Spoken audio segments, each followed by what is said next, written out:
Hello, this is Mrs. Endicott here. I have your Chapter 4 review. We can work through it. I'm going to go over some of the answers and show you how to work them out. So it would be helpful if you would have your review out next to you and follow along and make corrections as needed. So I went ahead and pre-graphed this original triangle that they give me the vertices for right here, X, Y, and Z. And we're going to apply each translation one at a time, and we're going to go back to the original one to apply the next one because this is not a composition. So for the first one, since it says x, comma, y plus 5, the x doesn't have a number with it, so that means the x is not going to change. However, the plus 5 means that your triangle needs to move up 5.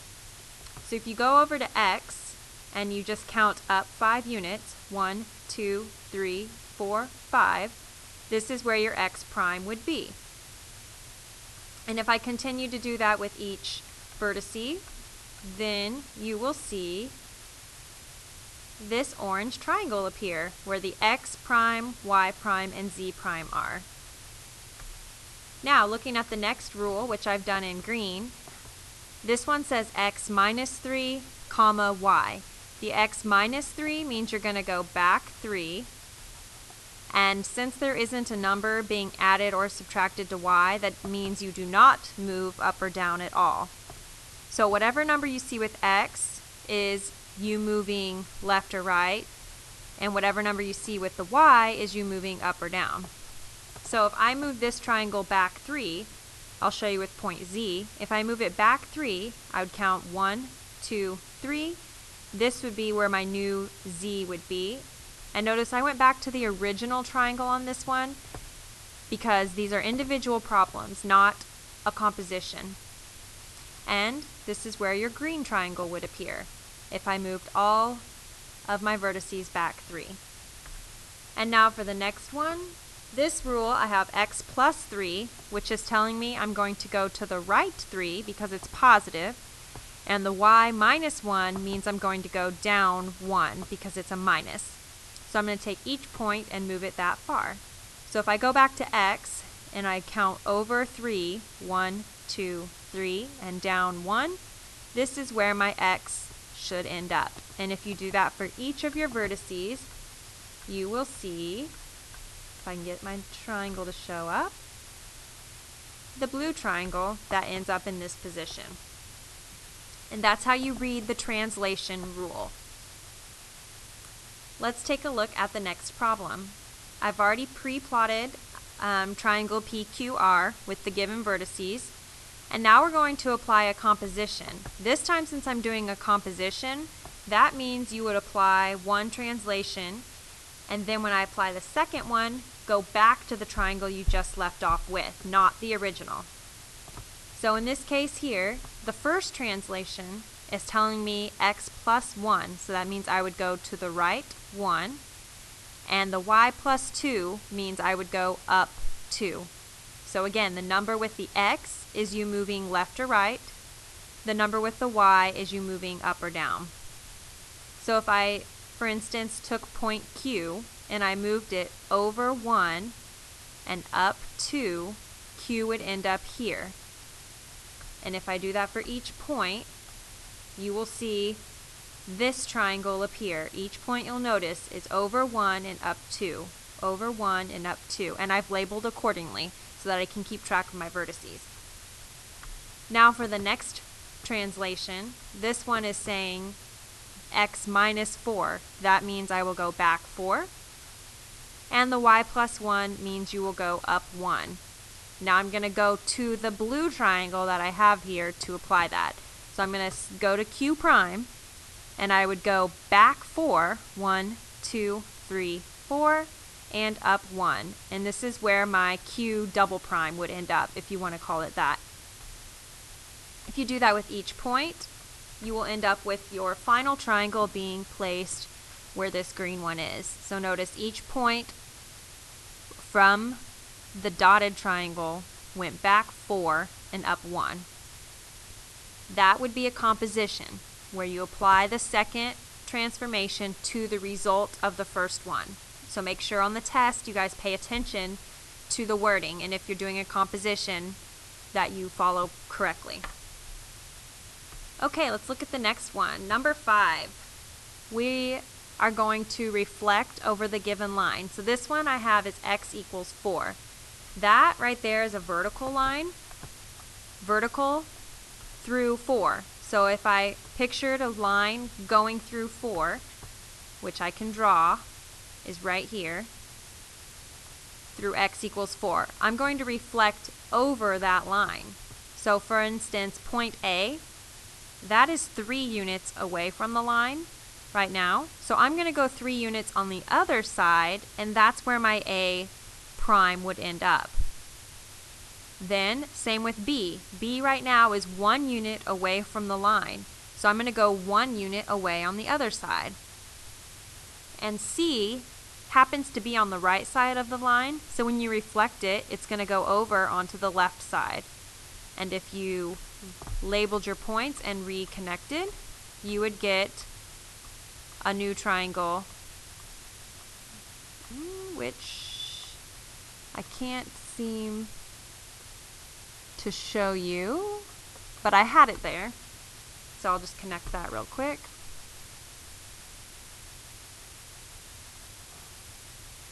So this would be B prime, this would be A prime, and this was your C prime. And so if you picture folding the graph paper over this red line, the 2 triangles should map onto each other, meaning line up on top of each other. Now, on number 6, this time we're going to reflect over the line y equals x. If you compare that to y equals mx plus b when you're trying to graph this, that means you have a slope of 1 and your y-intercept is 0. So you would start at 0 and you would have a diagonal line that goes up 1 over 1, up 1 over 1, up 1 over 1. So this is the line that you would end up reflecting over. Right there. Now, the way that I need to reflect this figure over that line is I have to apply a rule. I can't just count the units and move them over because this is diagonal. So if you look at your rule sheet, you'll notice that the rule for this one says to take y and x and switch them. So if you take a look at point E, right now E is at coordinates 1, 3. So E prime, if I switch the x and the y, would become 3, 1.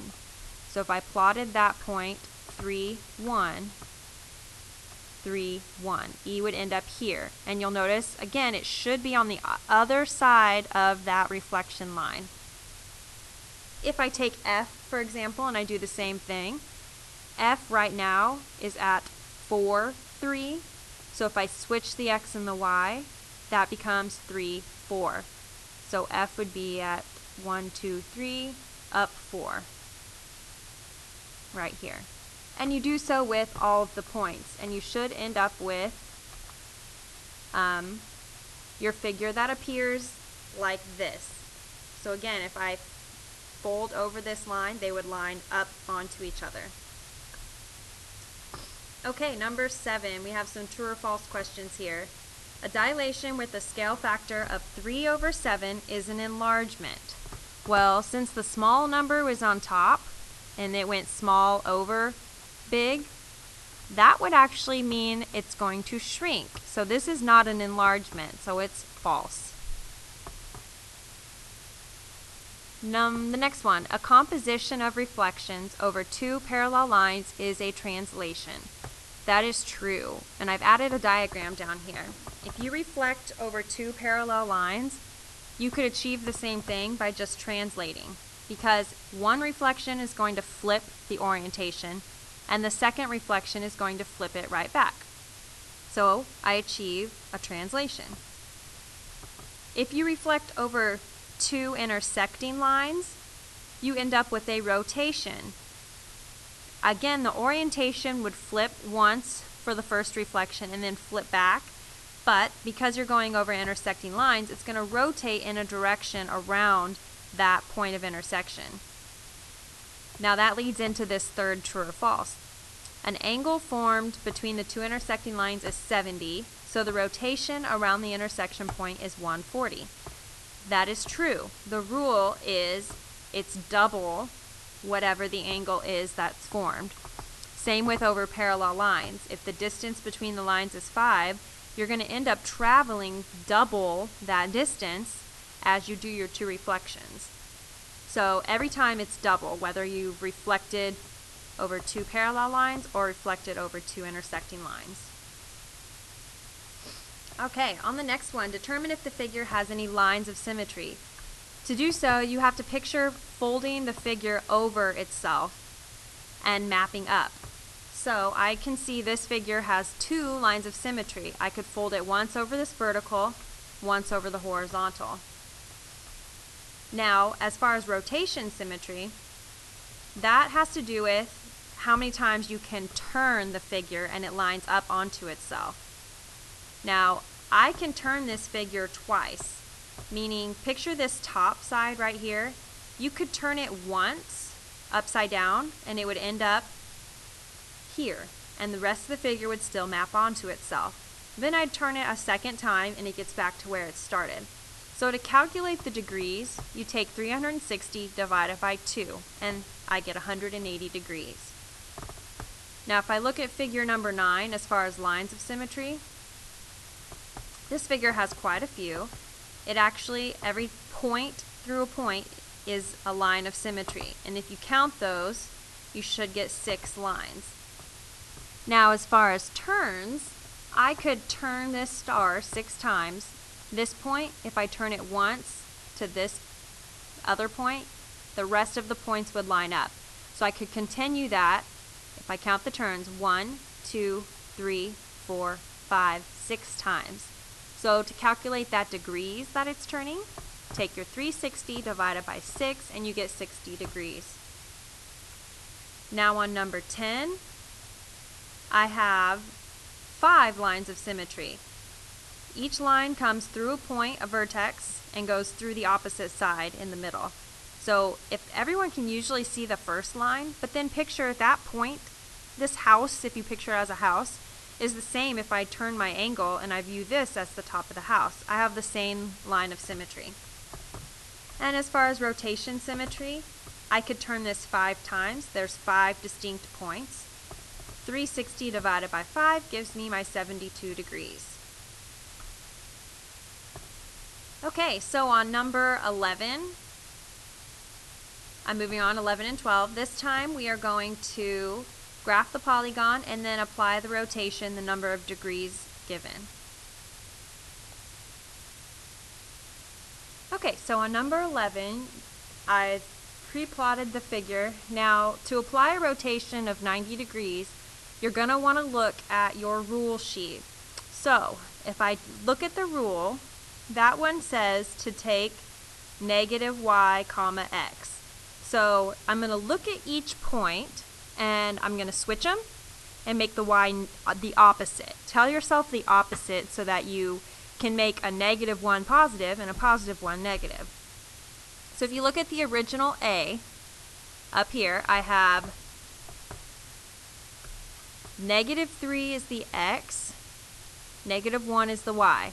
So what I do is I tell myself I need to bring y to the front and make it the opposite. So -1 becomes +1 first. And then x stays the same. It doesn't become positive or negative, it's just x. So x will stay -3, but now it's in the y spot. So if you look at B, B is 2, 2. So I'm going to take the y2, bring it to the front, and make it negative because I need to do the opposite. And the x, which is 2, will stay a 2. And then for C, bring the y to the front and make it the opposite. So it will become +3 and 3.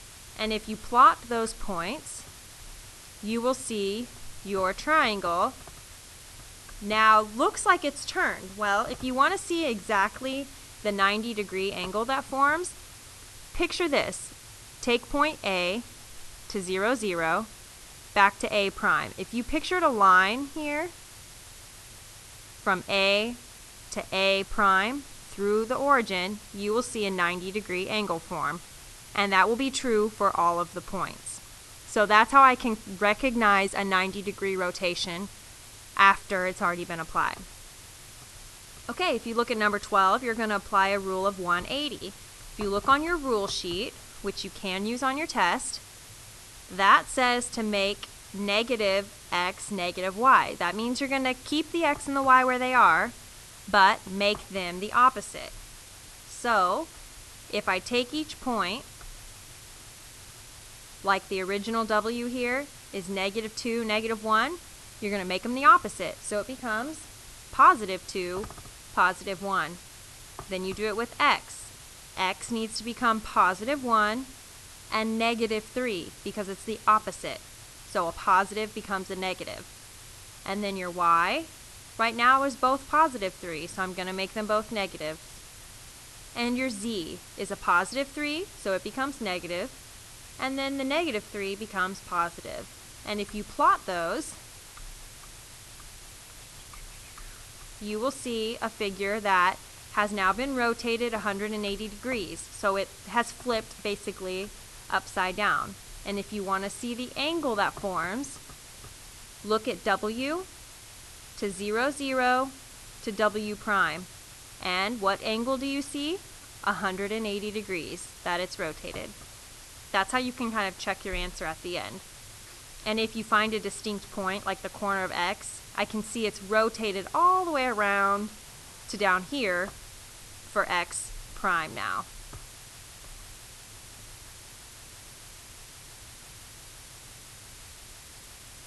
Alright, now on to number 12. Graph XY with the endpoints. I've already done that.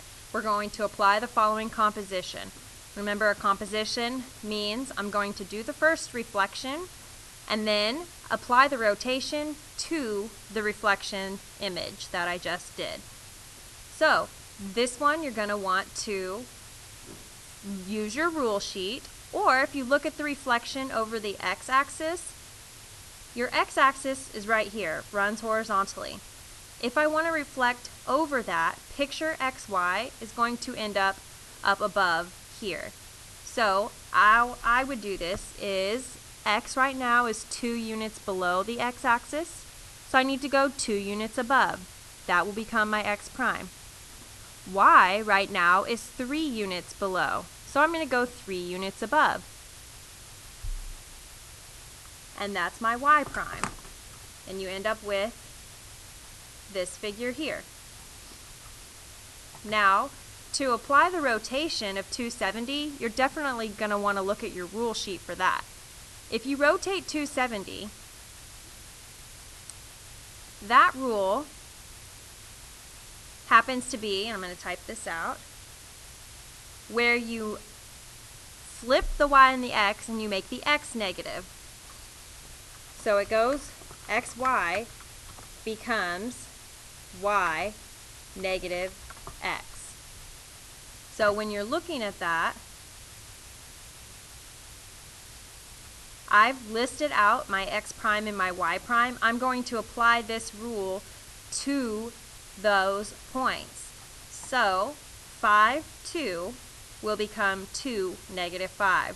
The 2 will go to the front, hence the y, and it stays the value it is. It's not the opposite. And then you need the opposite of x. So since x was +5, I'm going to make it -5.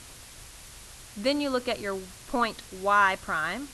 That's 3, 3 right now. So I'm going to change that. This y value is going to go to the front, and it stays 3. The x value goes to the back, and it becomes the opposite, so it's -3.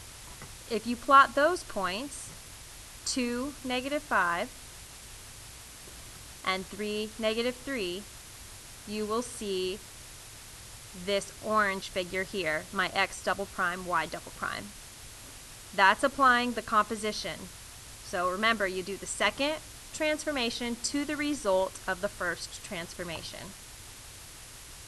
And on your test, some of the problems will require you to write out the points. So make sure you're practicing that way so that you can do that on the test.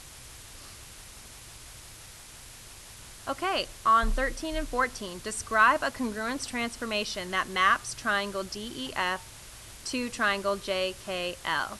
So I've already plotted these points, so make sure you've done the same. Now the pre-image is the blue triangle here, and I need to get to the orange. So one thing I notice is they're still the same size. Now what's nice about this is the letters of the vertices go in order and they go together. So for example, D is the first point. D goes with J. So, okay. Now if you look at E, E has to go with K. And then L and F would go together. So what that kind of tells me here, if you look at the orientation of this, so right now, if I was going to go in order, it goes D, E, F, D, E, F. That is going counterclockwise. If you look at this one, J, K, L, J, K, L, J, K, L. That is going clockwise. So that tells me it's somewhere I've had a reflection.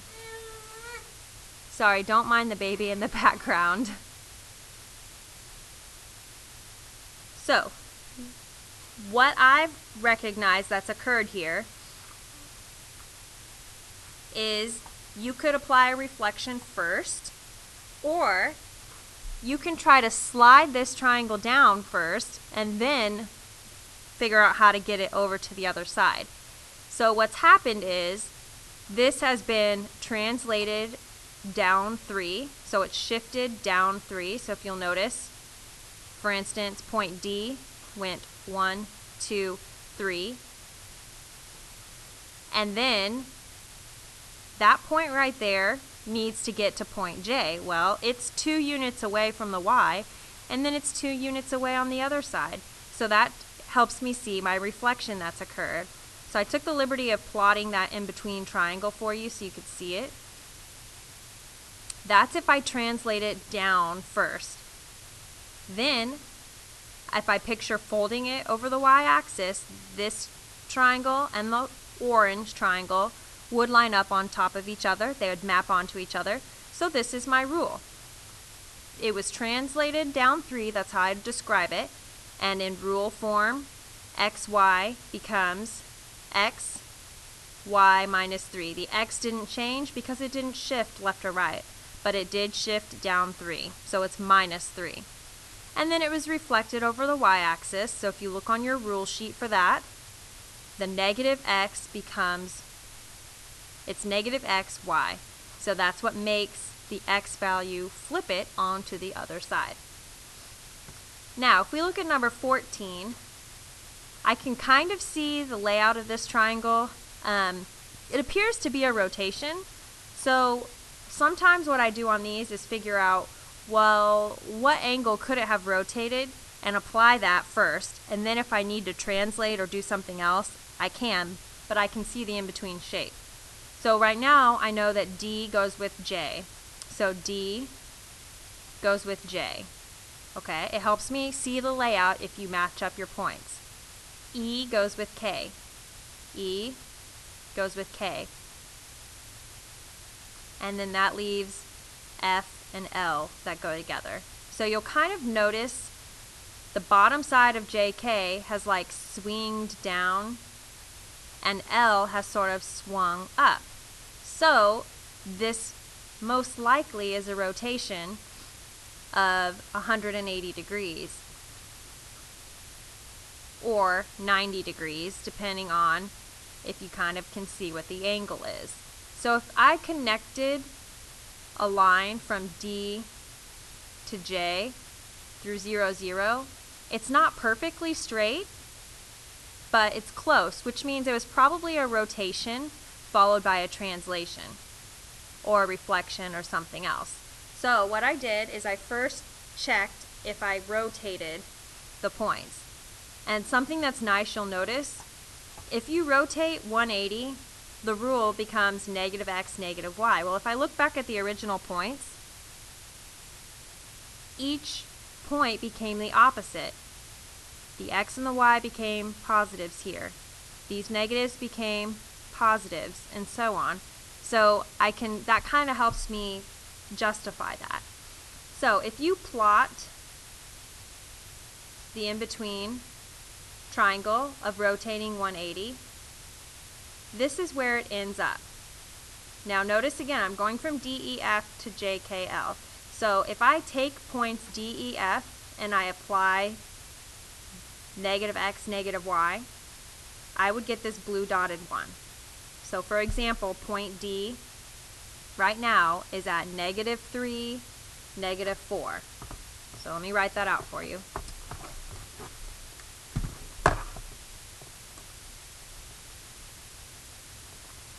Oh, sorry, my thing isn't working. So right now, D was at -3, -4. So it became +3, +4. So that's why it ended up here. That helps me get my D closer to point J. Now I can see these triangles would map onto each other if I did a reflection line over the x equals 2. So I described that here in words, and then I put a rule for the rotation of 180. There isn't a rule for reflecting over x equals 2, so no need to write one for that. So you might have to guess and check on some of these, but try something, plot that in-between figure, and it might help you see the next step. Okay, number 15, graph the triangle, which I've already done, and its image after dilation with a scale factor k equals 1/4. So a scale factor of 1/4, since that number is less than 1, that tells me that my figure should shrink or reduce. So what you do to achieve that is you take 1/4 times each one of your original points. Multiplying by 1/4 is the same as if I divide every point by 4. It'd be like multiplying by 1, dividing by 4. So I've done that here. 8 divided by 4 is 2. -4 divided by 4 is -1, and so on. Q is at 4, 4. If you divide it by 4, or take it times 1/4, you end up with 1, 1. And then same with R. So if I plot that figure, you should get a smaller triangle, and you'll notice it moves closer to 0, 0, because as you get bigger or smaller, your center of the dilation is at 0, 0. So it got smaller and it also moves closer. And the side lengths here, notice if I count how long this side is, it's 1, 2, 3, 4, 5, 6, 7, 8, 9, 10, 11, 12 right now. On the smaller one, it's 1, 2, 3. So you should notice that 12 divided by 4 is 3. So the sides shrink by the same scale factor. And the angles stay the same measure. Angle measure is preserved. They don't shrink because that wouldn't keep the same shape. So these are similar figures. They have the same shape, but they are different sizes. So they are similar, not congruent. Okay, number 16. You're using a magnifying glass that shows the image of an object that is 8 times the object's actual size. So it's 8 times bigger when you're looking through the magnifying glass. The image length is 15.2. Find the actual length. So this 15.2, that number is already 8 times bigger than what the actual length is. So what I did was sort of set up a little equation. If my scale factor is 8, I know that whatever the actual length was, if I take that times 8, I get 15.2. So if I need to find out what the actual length was, I'm going to divide. So I took 15.2 divided by 8, and I get 1.9. And if it were reversed, let's say I knew the actual length and they asked me for the bigger length, I would just take my actual length times the scale factor of 8, and I would get back to the 15.2. Okay, number 17. Describe a similarity transformation that maps FGH to LMN. So FGH is the original. So first of all, notice that a dilation has occurred because it has now gotten smaller, so a reduction occurred. If you wanted to find your scale factor, compare side lengths from one figure to the other. So for example, the bottom side of this triangle right now is 4, and the bottom side of this triangle is 2. So it went from 4 to 2. Now, when you're setting up your scale factor for this, since I'm going from the bigger triangle to the smaller, when you do your scale factor, you need to put the small number over the big number when you set that up. So if you take 4 divided by 2, you get a scale factor of 2. Or sorry, of half, because it's 2 over 4. So, first of all, I recognized my reduction. When you write that as a rule, since your scale factor is a half, you put x, y arrow, 1/2 x and 1/2 y, because that's what was done. You took 1/2 times the x and times the y to get the new triangle. So you see this little pink dotted triangle here? That's me applying the scale factor to FGH. So if I just shrink the triangle, this is where it ends up. Now I need to figure out how to get from the pink triangle to the green. Well, I can tell that it looks like it's been turned on its side. So in order to get it to turn, I need to figure out what rotation occurred. Well, I can see that this top point here goes with point N. So if you picture the angle again, going around 0, 0, boom. That's a 90-degree angle that forms. So a 90-degree rotation was also applied. And if you wanted to list out the points, you could check that. So for example, this point right now is at 2, 3, this top point, which would be H prime. If I apply a rule of negative yx for a rotation of 90, it becomes -3, +2. The 3 becomes the opposite, so it's -3. The 2 stays the same. So if I plot that point, -3, 2, boom, you end up right on N. So that justifies and proves that it was rotated 90 degrees. So that's what they mean by describe the similarity transformation. And notice again, these triangles are not the same size. That's why it's a similarity transformation, because they're similar, not congruent. Okay. Last question, determine whether the polygons are congruent or similar, and then use transformations to explain it. So, I plotted these already. Notice I made my scale to count by 2s, that way I could fit them. Now, I first can see obviously it gets bigger. From QRST it gets bigger. So my scale, I need to figure out what my scale factor is. If you counted some units along the top and the bottom, remember this is counting by 2s, this one will be 2, 3 along the top. And down here, sorry, don't mind the baby. He just wanted to say hi. Then if you count down here, you have 2, 4, 6, 7. So, this is what I came up with. My scale factor is 3. Now, when you apply that, it would help so that you can see the in-between figure. So I've plotted that here. If I made QRST 3 times bigger, to do so, I would take each point times 3 and replot it. Now I want to point something out. The other way that I realized it was 3 pretty fast is go back up and look at the original points. QRST. Q went from 2, 4 to 6, -12.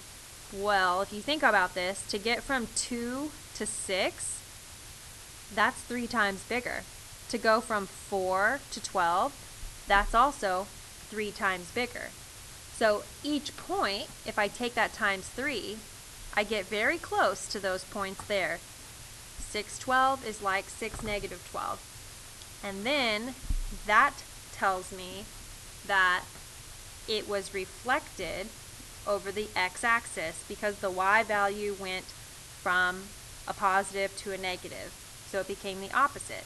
And if you look at your cheat sheet for your rules, you'll see a reflection over x-axis is x negative y.